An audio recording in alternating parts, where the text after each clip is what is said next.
delivering this presentation in English, and I've prepared a short PowerPoint presentation that goes along with it that is very simple and should lay out the basic argument. And I want to say, first of all, that I'm very honored to be here. This is really a great discovery of mine, that there's just this incredibly enormous and active community around issues of economics and philosophy here at University of Buenos Aires. And the United States does not have such a center, as far as I know. And we have little pockets of activity, individual professors. I feel very lucky that at the PhD program in economics at the New School that I am able to offer a seminar, a PhD seminar on the methodology of economics, and it's a very extremely popular course, but it is not a standard course in a doctorate curriculum in the United States. And so I feel very lucky to be here, and thank you very much to Gustavo and Ricardo for inviting me, and for those of you who are here. I'm going to, this is a paper that is co-authored with Peter Spiegler. And Peter is a young economist at the University of Massachusetts in Boston who's written some very brilliant work, soon to appear in a book with Cambridge University Press, on the nature and role of mathematics in economics. And I think you'll know about Peter Spiegler soon, if you don't already. And Peter and I have written a series of papers together. And so this is very much joint work. This paper will appear very soon in a journal called the Forum for Social Economics. And I can happily send you a copy of the paper. I thought I would read parts of it slowly, and hopefully this will work. Let me hit my first slide.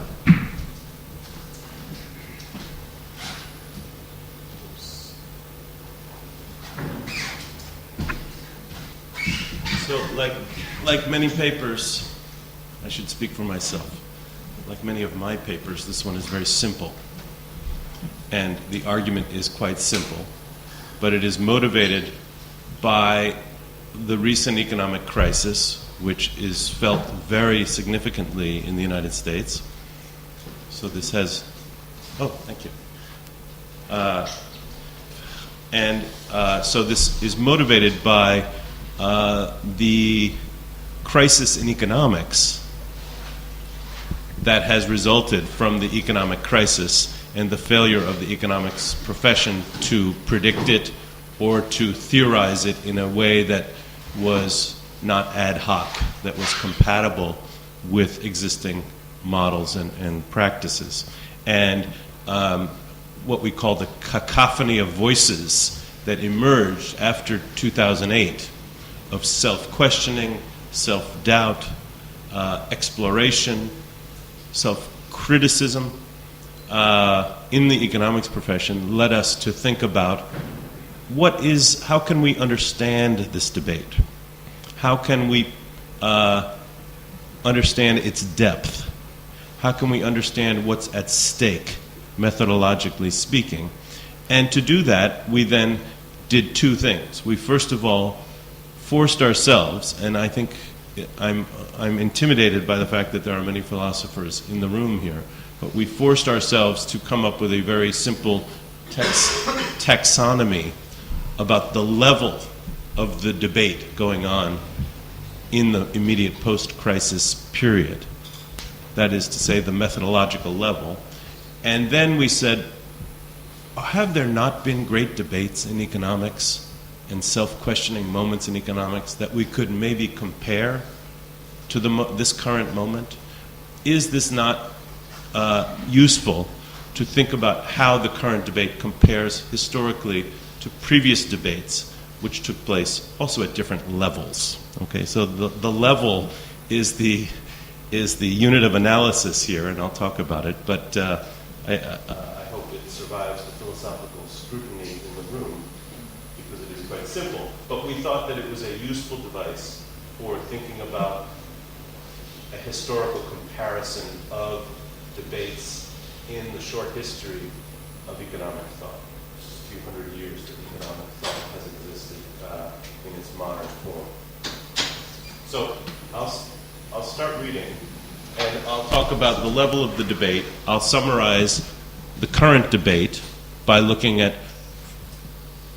4 different responses that have come out of the debate.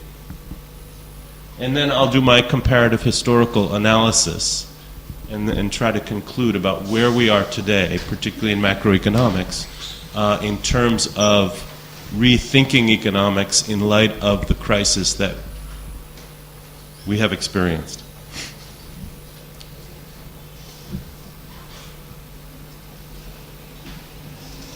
Let me go back and read a little bit of introduction.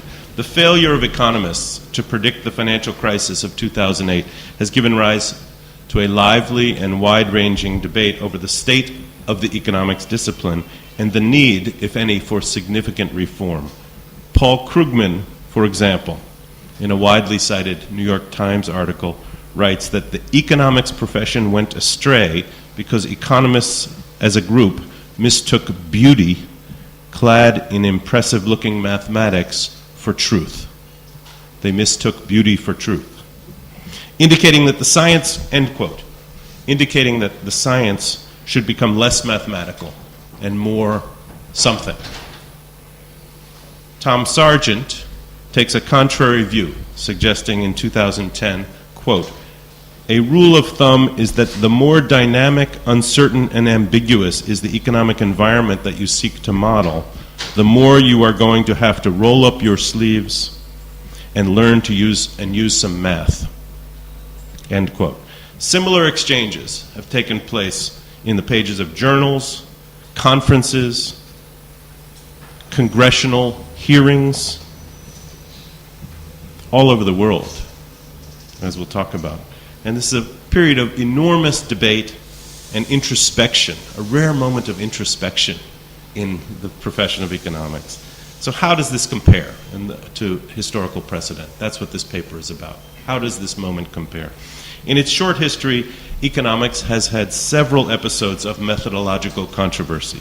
The Methodenstreit, or the debate over method among German and Austrian social scientists in the 1880s, the period of the Keynesian Revolution in the 1930s, the F-twist debate in the 1960s over the importance of the realism of assumptions, the Cambridge controversy of the 60s and 70s over the notion of the meaning of capital.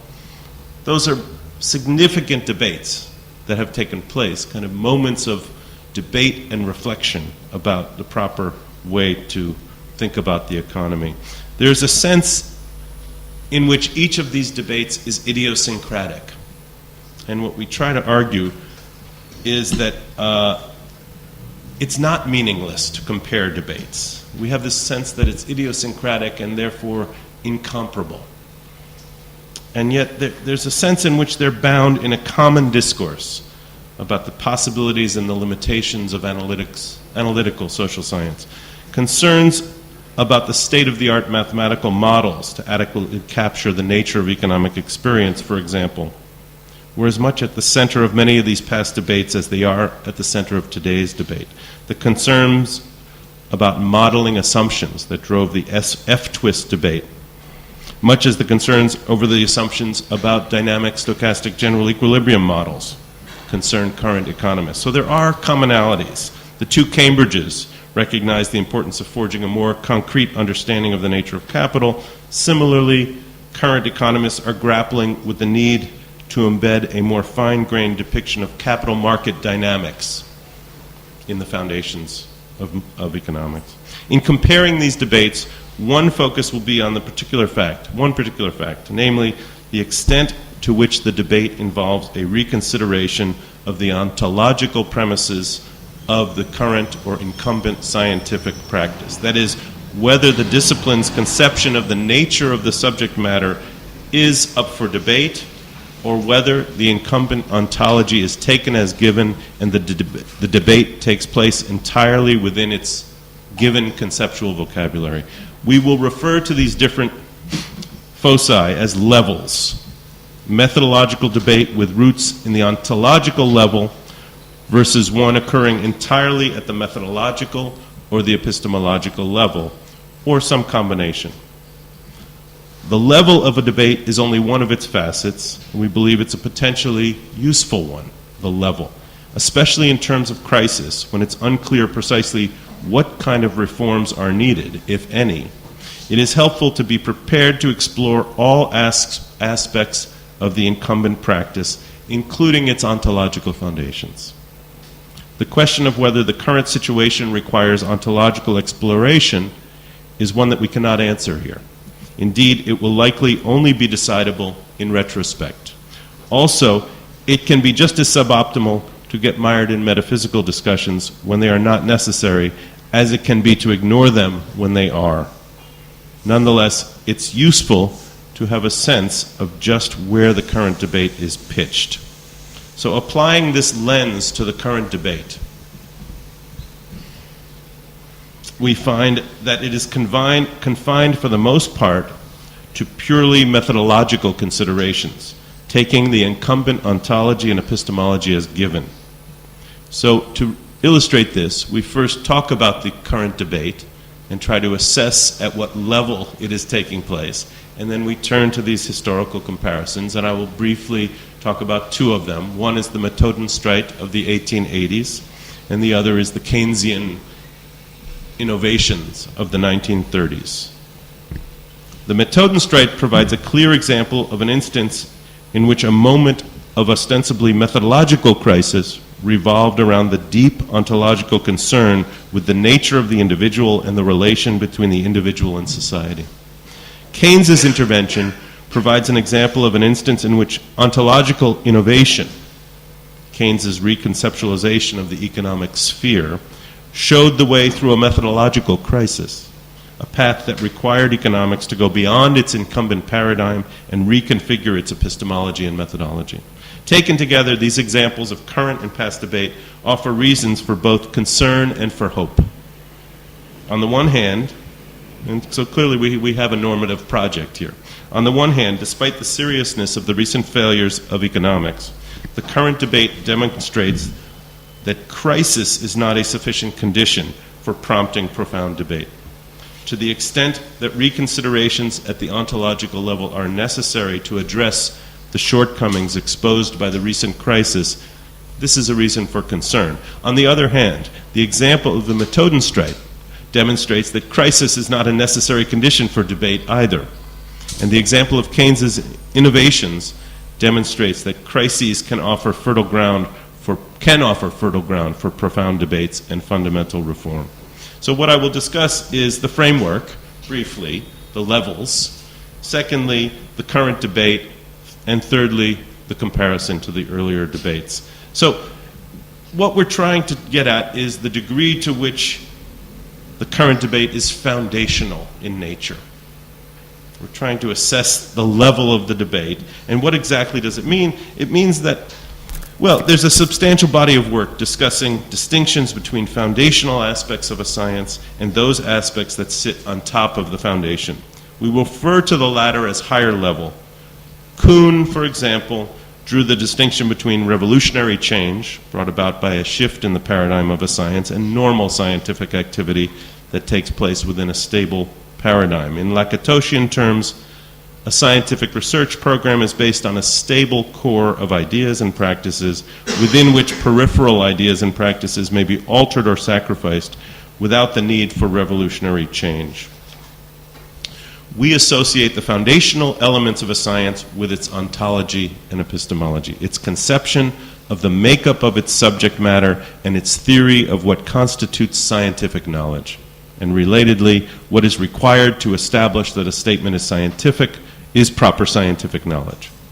Respectively, the higher level we associate with a science's methodology, its means of pursuing that knowledge.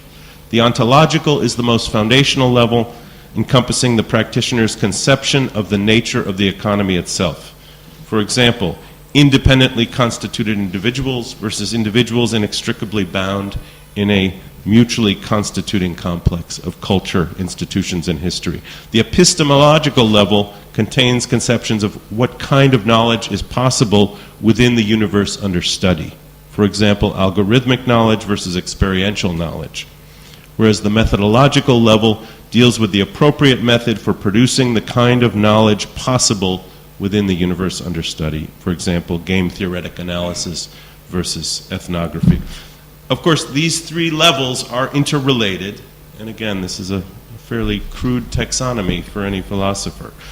But in both the current and the historical debates in economics, those positions discussing reform at the level of methodology only generally take the incumbent, the existing dominant epistemology and ontology as given, whereas positions considering a reform of ontology are necessarily advocating more thoroughgoing change. For example, suggesting that one ought to employ a game theoretic analysis of financial interactions rather than a representative agent maximization analysis, a change in methodology, does not necessarily require a reconsideration of the epistemology or ontology of the field. On the other hand, suggesting that the concept of an independent individual is meaningless and that individuals can only be understood in relation to their socio-historical context, a change in ontology would necessarily require a change in methodology. Similarly, suggesting that a true understanding of the nature and dynamics of economic life, that knowledge will always be inherently local, for example, and can only be generated by immersion in particular instances of economic life, would also necessarily require a change in methodology. As such, we classify debates directly engaging with ontology and or epistemology as deeper than those pitched at a purely methodological level. Determining the level at which a debate is pitched is generally a matter of interpretation, and I look forward to discussion of that. Our primary goal is to shine a light on the various contributions of the debate and to provide a framework for assessing what the content of these contributions implies for the overall level of the debate. We will propose our own conclusions, but we really do so to spur discussion rather than to provide a definitive account of the current debate. So, the post-crisis cacophony, which is the screaming and yelling and criticizing and self-protection, self-questioning, attacking in journals, in newspapers, in letters, in congressional panels. This is the cacophony of noise that one has been hearing for the past 5 years in the economics profession, certainly in the U.S. 1 month before the Lehman Brothers collapse, Olivier Blanchard, MIT professor, IMF chief economist, wrote, "For a long while after the explosion of macroeconomics in the 1970s, the field looked like a battlefield, the field of macroeconomics. Over time, however, largely because facts do not go away, a largely shared vision, both of fluctuations and methodology, has emerged. Not everything is fine. Like all revolutions, this one has come with the destruction of some knowledge and suffers from extremism and herding. None of this is deadly, however. The state of macro is good." So 1 month before Lehman Brothers collapses, Blanchard, the top macroeconomist perhaps in the world, writes, "The state of macro is good." 1 year later, William Boyder, formerly of Yale, who left the academy, I believe, in the wake of the crisis, writes, "Standard macro theory did not help foresee the..." This is not a radical, William Boyder. He's a macroeconomist from Yale who had a very distinguished career in mainstream macroeconomics. Standard, quote, "Macroeconomic theory did not help foresee the crisis, nor has it helped understand it or craft solutions. Both the new classical and new Keynesian complete markets macroeconomic theories not only did not allow the key questions about insolvency and illiquidity to be answered, they did not allow such questions to be asked. A new paradigm is needed." So 1 year after the collapse of Lehman Brothers in 2008, there is this enormous outcry. Boyder was really the first to publicly attack economic orthodoxy in the wake of the crash, but his intervention became part of a massive wave of articles, essays, letters, blog posts, seeking to explain the reason that economic theory gave no hint of coming economic collapse, and to offer views on how economic theory should be reformed. Boyder's views were not extreme. The severity of the crisis led to a sense that required reforms would be significant, and the ensuing debate offered divergent perspectives on the needed reform. And the four perspectives were those four. So I want to speak very briefly about the cacophony, the debate. And again, we've taken somewhat loose liberties of summarizing a very unwieldy and messy debate into four categories, four responses to the debate. And those four are listed here. So this is the post-crisis cacophony. Actually, before I say that, there was a consensus that emerged, despite this variety that I'll talk about briefly. A consensus emerged, and that consensus was that although the discipline of economics did not perform optimally, the remedies for any shortcomings are to be found within existing economic methodology. All that is needed in response to the crisis is a more robust application of certain aspects of the incumbent methodology. This view has been articulated more or less explicitly in a number of blue ribbon panels, including 2 letters from the British Academy to Queen Elizabeth in response to her question, why had no one predicted the financial crisis? 2 panels organized by the American Economic Association over the past few years in its annual conferences, testimony before the U.S. Congress, keynote address by Larry Summers to the Institute for New Economic Thinking up at Bretton Woods in 2011. There's some diversity among these 4 pronouncements, but there's unanimity in the view that there's no need to look outside of economics' current toolbox for answers. Summers, for example, although he criticizes real business cycles and dynamic stochastic general equilibrium approaches to macroeconomics and praises Keynes and Minsky, his recommendation is to pursue such insights using the existing mathematical toolbox of mainstream, including behavioral economics. I won't go into more detail on the consensus. My real emphasis is on the variety and trying to characterize the variety in terms of the levels. It's a very crude exercise. The diversity is greater than the consensus view. And that diversity falls into these 4 categories. 1, do nothing. 2, add finance and remix. 3, add complexity and institutions. And 4, reconsider formalism entirely. The last one goes a bit farther than the first 3, with some voices in that group even calling for a profound reconsideration of current practice. And it's really in this group only that we find evidence of engagement at the ontological level, and that group has been largely ignored. So let me talk briefly about each of the 4 categories, the responses, and then I'll turn to my historical comparison of this debate with the Methodenstreit and the Keynes 1930s debate. The do-nothing view. Mainly Sargent, Fama, University of Chicago, Cassidy, and now I can say Fama because he won the Nobel Prize last week, becomes an important voice in the do-nothing camp. This group, the dominant paradigm proved perfectly adequate for understanding the recent downturn, contrary to view that the unexpected financial collapse caused the current recession. They point to natural frictions in the economy and market distortions caused by public policy. Cochrane from Chicago, for example, who got in a debate with Krugman over this, writes, 10% of people are unemployed, but they could find jobs tomorrow at Walmart. It's just not the right job for them. Some component of unemployment is people searching for a better fit. The baseline shouldn't be that unemployment is constant. He identifies 2 causes of high unemployment. minimum wage and the high marginal tax rate, perfectly consistent with the model that he has been expounding. And I won't read you his long quote, which ends,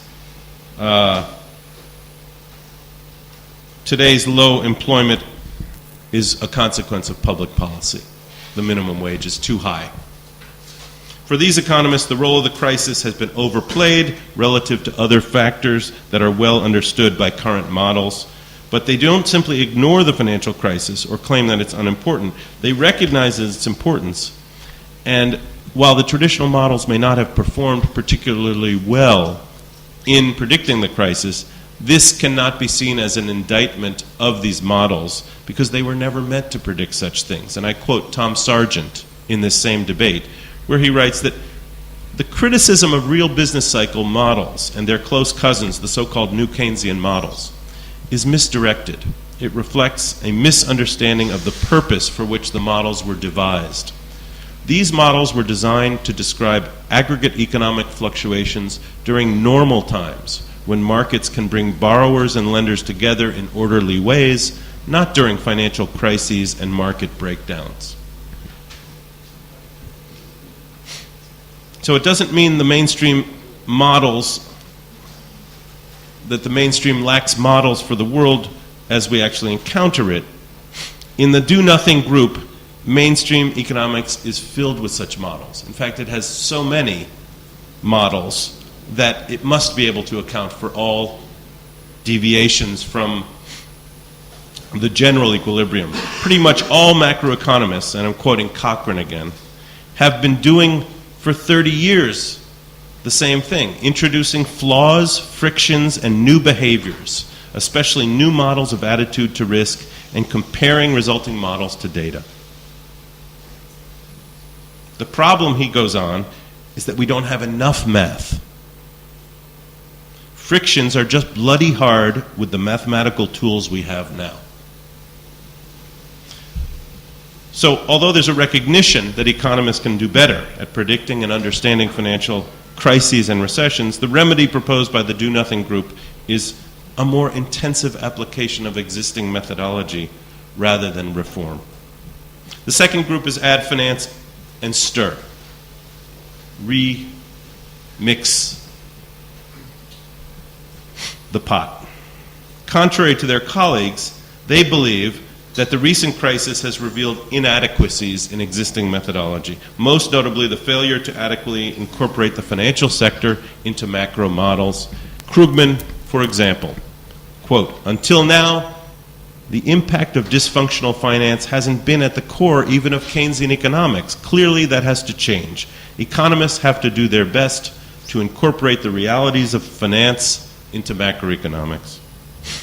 The general sense, how to do this is somewhat controversial. How to add finance is a controversy and an important and interesting one.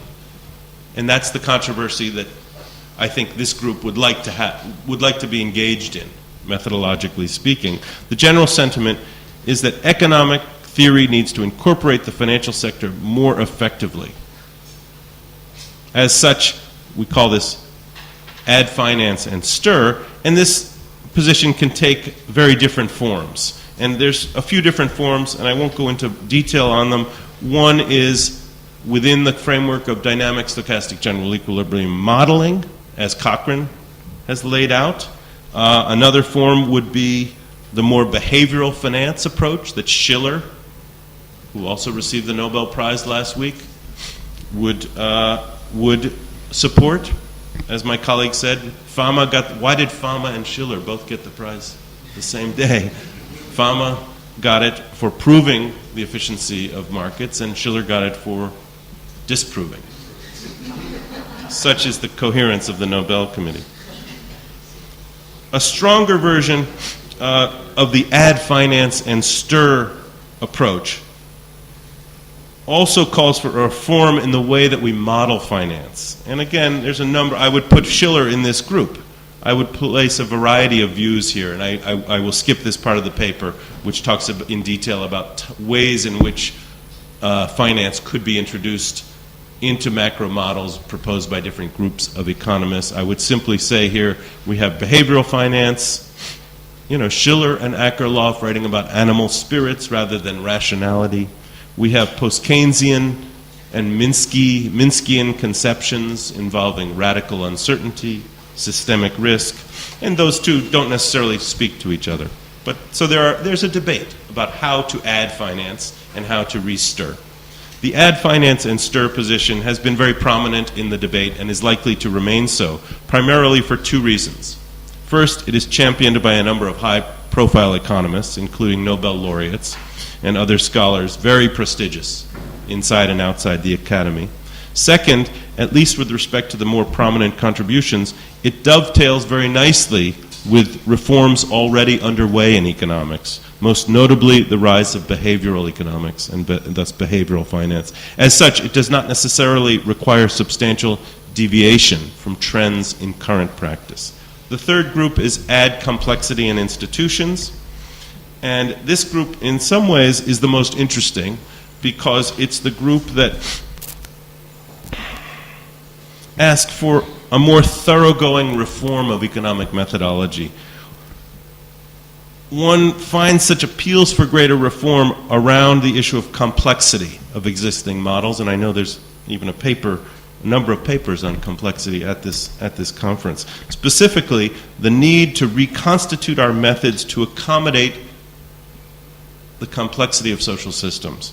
The spirit of these appeals gestures towards the ontological level, suggesting that current models do not adequately capture the complexity of economic reality or its emergent properties. They could provide an entree into a consideration of how precisely we should be conceiving economic reality. Although not all complexity theory engages at this ontological level, and I have to say that my co-author and I really struggled hard and read a lot about complexity theory to write up this section, because it seems to be that some of its practitioners are really thinking at a quite deep level of reform and ontological reconsideration, and others are much more at these higher levels of really just methodological reform. And I'll just move quickly through this so I can get to the historical comparison. What we focus on in this section of the paper is agent-based computational economics. And these are generally, they can take a variety of forms. But at their deepest level, they are not imposing rational individual choice at the micro level. They are compatible with kind of conventional and behavioral norms of behavior, and they are not solvable, which is why they have the word computation in them, which is that they are so large in terms of numbers of equations and so rooted in this alternative approach of behavior rather than rationality that they become unsolvable and therefore rely on simulation. And we could talk about the success methodologically of simulation, but I think the heterogeneity of individuals, the rule-bound nature of individual behavior can lead to computational outcomes which are unexpected. They don't always play such a role, but nonetheless they have that possibility. And so we have a fairly long discussion comparing agent-based computational economic models with dynamic stochastic general equilibrium models in terms of how the add complexity in institutions group, at what level they enter the debate. And it's a little more mixed than the other two. I'm going to shift. I will just say that what's common across that group, add complexity institutions, is the insistence on mathematical complexity as well as a general embrace of the notion of complexity. And I quote just David Colander on this. Inevitably, he writes, complex systems exhibit path dependence, nested systems, multiple speed variables, sensitive dependence on initial conditions, and other nonlinear dynamical properties.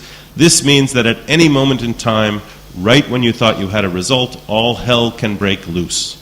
Formally studying complex systems requires rigorous training in the cutting edge of mathematics and statistics. It's not for neophytes. In contrast is the fourth group, reconsider formalism. So the complexity institutions group touches at times at this ontological level, nonetheless insisting very much on mathematical formalism, and my co-author, who has written extensively about this issue, is particularly interested in looking at alternatives to that. And the fourth group is the alternative to that, which is to reconsider formalism entirely. And this is a diverse group also of old-style institutionalists, critical realists, some of the post-Keynesian group. This is a very heterodox and small group of economists who argue that not only that rigid adherence to orthodoxy in the lead-up to the crisis masked deeper complexities, but also that it is important for us to consider that an a priori commitment to methodological individualism and mathematical modeling may be more an obstacle than a conduit to understanding. Jeffrey Hodgson, who I see published in some of the books on the table there, suggests that dogmatic adherence to the belief in the efficiency of markets led economists to ignore warnings of a crisis, and he writes, when economists believe in the informational efficiency of markets and their self-correcting capacity, then warnings of collapse are disregarded because they go against the conventional wisdom. That's not the quote I wanted to read. I wanted to read that, well, I can't find the quote I want to read.